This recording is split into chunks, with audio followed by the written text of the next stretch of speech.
अस्सलामुअलैकुम रहमतुल्लाहि व बरकातहू। वहीदुल मुस्लिमीन हाई स्कूल उस्मानिया कॉलोनी परभनी से मैं साइंस टीचर फ़रहाना ख़ान आप सबका इस तालीमी ग्रुप में खैर मकदम करती हूँ। Class 9th subject science, topic measurements of matter. Dear students, प्यारे बच्चों, इस टॉपिक की शुरुआत मेजरमेंट ऑफ मैटर की हम कर चुके थे। इस टॉपिक में हमने बहुत सारे पार्ट्स देखे, कुछ इंपॉर्टेंट पार्ट्स हमने देखे, न्यूमेरिकल्स भी सॉल्व किए। पिछले वीडियो में हमने कई न्यूमेरिकल्स भी देखे। इसके बाद एक और इम्पॉर्टेंट पार्ट हमको इस टॉपिक का देखना है और वो है मोल कॉन्सेप्ट। मोल कॉन्सेप्ट क्या है, इसके बारे में क्या बात बताई है गई है, ये हम देखेंगे। एक सिंपल सा कॉन्सेप्ट है और एक छोटे से न्यूमेरिकल भी इस पे बेस्ड है। चलिए हम देखते हैं मोल कॉन्सेप्ट। मोल कॉन्सेप्ट किसे कहेंगे? सिंपल सा बताया हुआ है, a mole is the that quantity of substance whose mass in grams is equal to the magnitude of molecular mass of substance in Dalton। यहाँ पर देखिए स्क्रीन पर आपको कुछ अलग नज़र आ रहा है। It is more convenient. यहाँ पर देखिए कि सेकेंड पॉइंट में the unit mole was introduced. 1 mole of any species, that is the atom, molecules, ions or particles, is that quantity in numbers having the mass equal to its atomic and molecular mass in gram। मतलब कि क्या, किसी भी substance का molecular atomic mass अगर हम उसको ग्राम में कंसिडर करते हैं तो वो मोल में कन्वर्ट हो जाएगा। कैसे? फॉर एग्जांपल चलिए हम इसको एक मिसाल के तौर पर देखते हैं। वी नो दैट, हम अच्छी तरह से जानते हैं कि what is the atomic mass of oxygen. Atomic mass of oxygen is 32, right. अगर हम इसको कहें कि 32 gram of oxygen, 32 gram of oxygen is equal to 1 mole. मतलब कि क्या समझ में आया आपको कि किसी भी सब्सटेंस का एटॉमिक मास अगर हम उसको ग्राम में कंसीडर करते हैं तो वो क्या हो जाएगा, उसका 1 मोल। अब जैसे मिसाल के तौर पर carbon, what is the atomic mass of carbon? It is 12। So अगर हम बोले कि 12 gram of carbon is equal to how much mole? That is the 1 mole. और अगर यही हम बोले कि 24 gram of carbon then is equal to how much mole? फिर कितने मोल होगा वो? सोचिए, अगर 12 ग्राम जो है, अगर हम कार्बन का 1 मोल कंसिडर करते हैं तो 24 ग्राम कार्बन जो है कितने मोल होंगे? यस एग्जैक्टली, इट इज़ 2 मोल। समझ में आया है ना सिंपल सा कॉन्सेप्ट। यहाँ पर कि किसी भी सब्सटेंस का एटम, मॉलिक्यूल्स, आयंस का अगर है उसके एटॉमिक मास को हम ग्राम में कंसीडर करते हैं तो वो मोल हो जाएगा। अब एक मोल के अंदर कितने सब्सटेंस मॉलिक्यूल्स होते हैं ये हम देखेंगे कि 1 mole is equal to how much molecules. यहाँ पर हम यहाँ देखेंगे कि 1 mole is equal to how much molecules. 1 mole is equal to 6.022 into 10 raised to 23 molecules. 23 molecules के एक मोल के अंदर कितने मॉलिक्यूल होते हैं? तो कितने होते हैं? 1 mole is equal to 6.022 into 10 raise to 23 molecule and this is known as Avogadro's number. इस वैल्यू को हम किस नाम से जानते हैं? एवोगैड्रो नंबर के नाम से। अब इसको एवोगैड्रो नंबर क्यों कहते होंगे? सिंपल सी बात है, हम देखते हैं कि हमारे साइंस में बहुत सारे कॉन्सेप्ट ऐसे होते हैं कि जिसने इंट्रोड्यूस किया वो अपने नाम से उसे रखते हैं। इसीलिए एवोगैड्रो नाम के साइंटिस्ट ने इस बात को इंट्रोड्यूस किया था, इसलिए इस नंबर को एवोगैड्रोस नंबर के नाम से जाना जाता है। और इसी बेसिस पे मोल कॉन्सेप्ट के एक सिंपल से न्यूमेरिकल्स आपको दी गई है, आपके जो है टेक्स्ट बुक के पेज नंबर 52 पर आप देख सकते हैं। इसमें एक सिंपल से न्यूमेरिकल है, मैं आपको सॉल्व करके यहाँ बताती हूँ।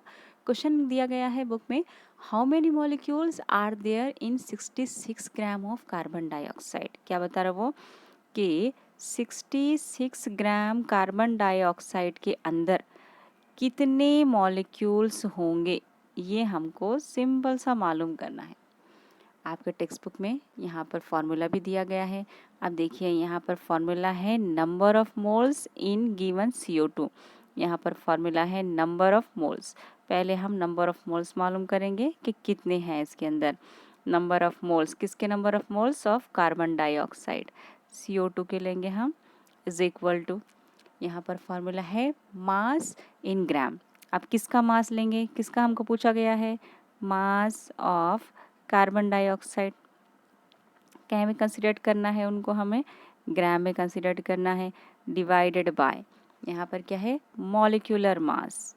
Molecular mass, molecular mass of किसका?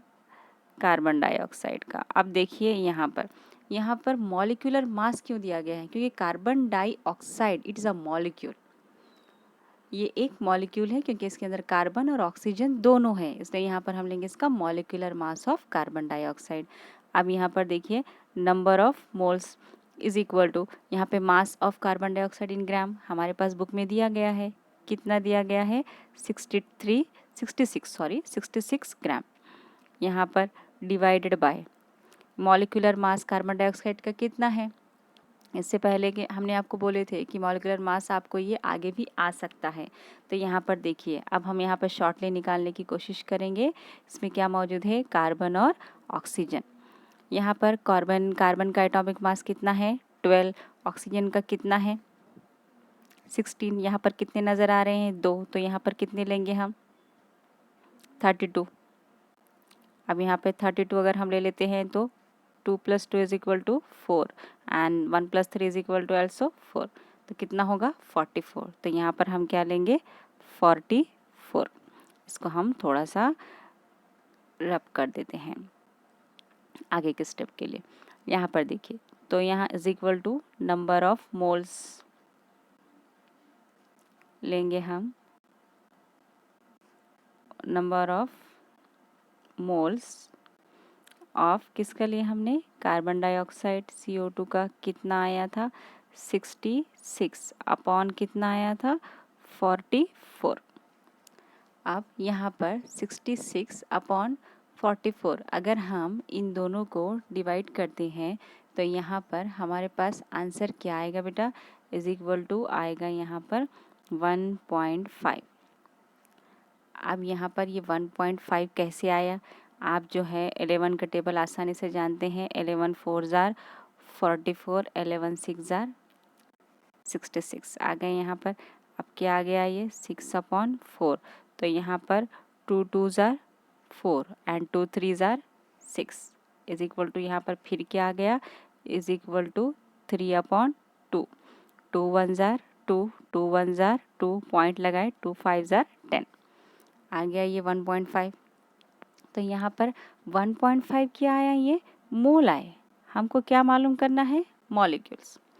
अब हमें ये देखना है कि 1.5 मोल में कितने मॉलिक्यूल्स होंगे। तो सिंपल सी बात है, हम क्या करेंगे? 1.5 इंटू 6.022 इंटू 10⁻23 मॉलिक्यूल्स आ गया हमारा आंसर कि एक मोल में कितने मॉलिक्यूल होंगे। तो यहाँ पर हमने देखे थे एक मोल में कितने मॉलिक्यूल थे? 6.022 इंटू 10⁻23। तो 1.5 मोल में कितने मॉलिक्यूल होंगे? तो जाहिर सी बात है हम क्या करेंगे? 1.5 को 6.022 इंटू 10⁻23 मॉलिक्यूल से मल्टीप्लाई करेंगे। तो जो यहाँ पर इसमें आंसर आएगा वो उतने उसके क्या रहेंगे? उसमें मॉलिक्यूल्स। एंड 6.022 इंटू 10⁻23 को हम क्या कहेंगे बेटा?